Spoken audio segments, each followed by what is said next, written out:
let's find the angle between two vectors. I have two particular vectors here I want to use as an example, but my real goal here is to be able to find the angle between any two vectors and to introduce you to a new and very important calculation. But to start, I have these two vectors. U is 3, 2, 1, and then V is the vector minus 2, 1, 5.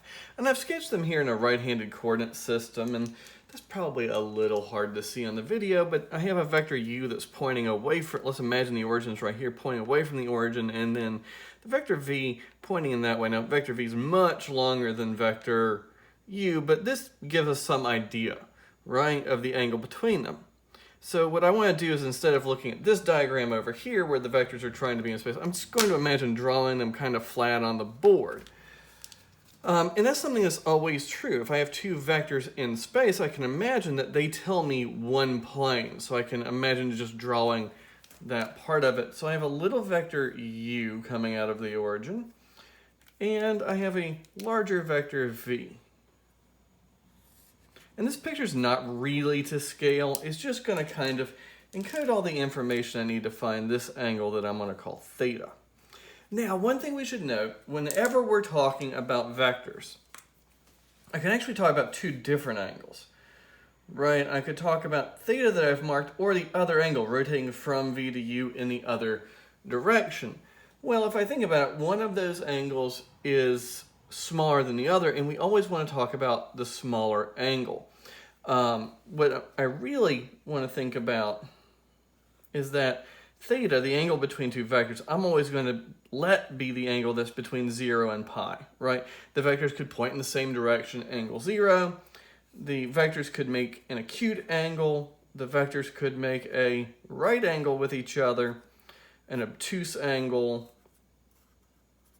or a straight angle, but those are the only things I'd consider from 0 to pi, or from 0 degrees to 180 degrees.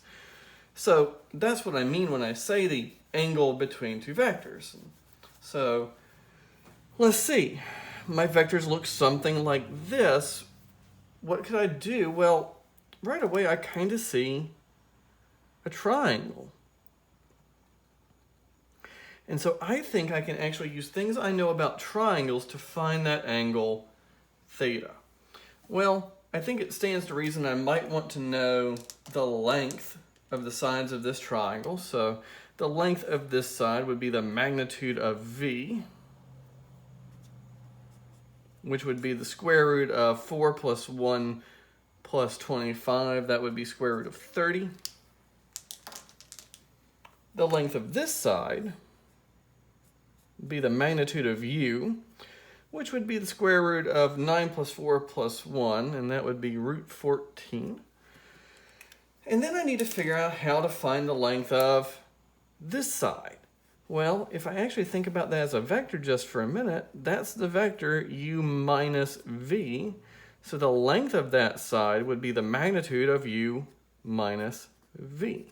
So let's find that vector and then find its magnitude.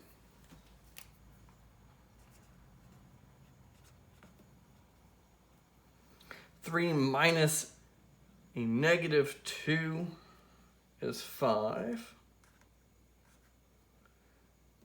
2 minus 1 is 1. And 1 minus 5 is minus 4.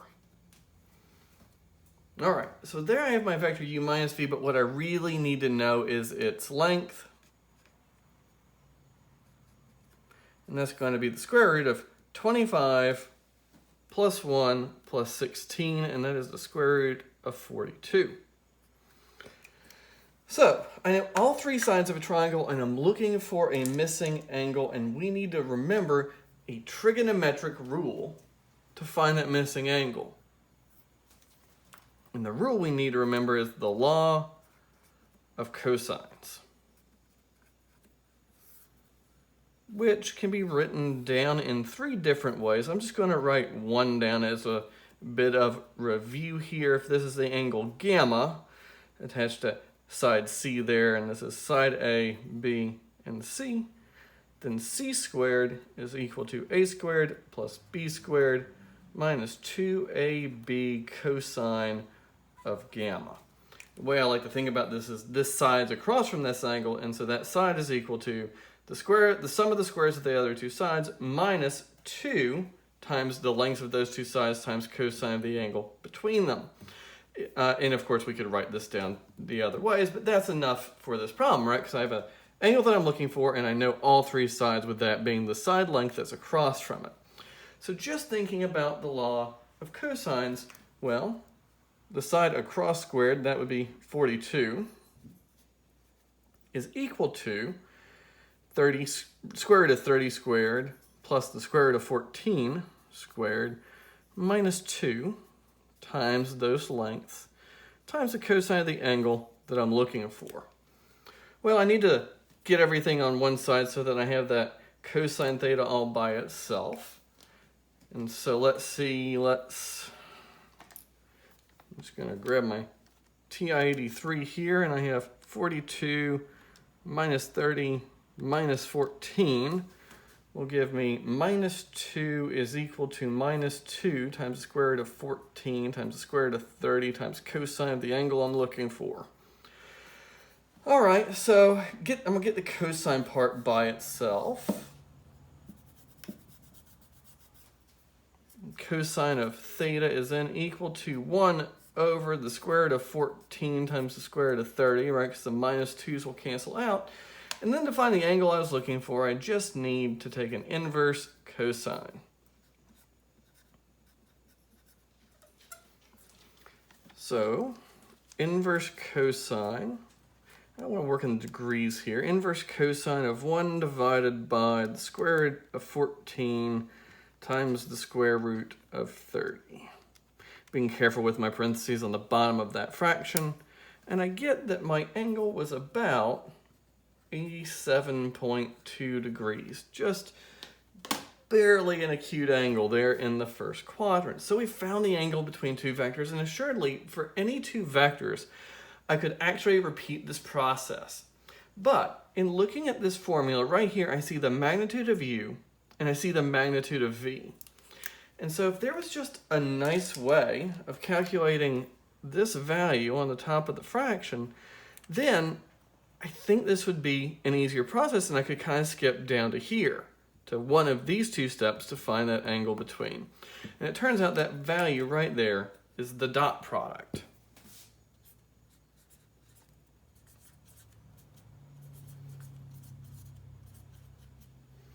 If I have two vectors, u and v, that I'll write in component form in the kind of typical way, their dot product, u dot v, and we always read this as u dot v, we never say times, we never say multiply. There is not an operation called vector multiplication. What we've seen so far is that we can multiply a vector by a scalar, and that's called scalar multiplication. We have a dot product, and in the next section we talk about the cross product. So we always need to be specific about what we're talking about, so always the dot product. Sometimes you hear people call this a scalar product, because it is a scalar product, because I take information from the two vectors and I end up with a scalar. Here is the dot product. u1v1 plus u2v2 plus u3v3. The dot product of two vectors gives me a scalar just by multiplying the components and then adding them together. If I was given a pair of vectors, if I was given a pair of vectors in the plane, I do the dot product in the same way, just without the u3 and v3. So for the two vectors we were given, we can calculate their dot product.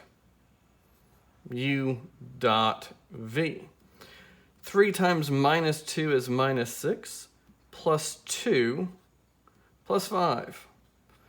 Well, that's minus 4 plus 5 is 1, and that really is the dot product. So we've defined a new operation called the dot product, which helps us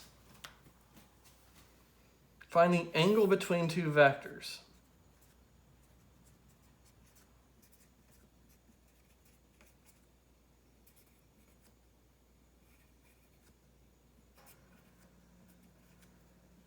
Theta is cosine inverse of u dot v over the magnitude of u times the magnitude of v. And that's really what we just did a moment ago to find the angle of two vectors. We just did it kind of the old-fashioned way.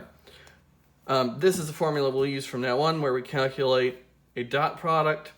In our next video, we'll rethink this information and have an alternate way of calculating dot products.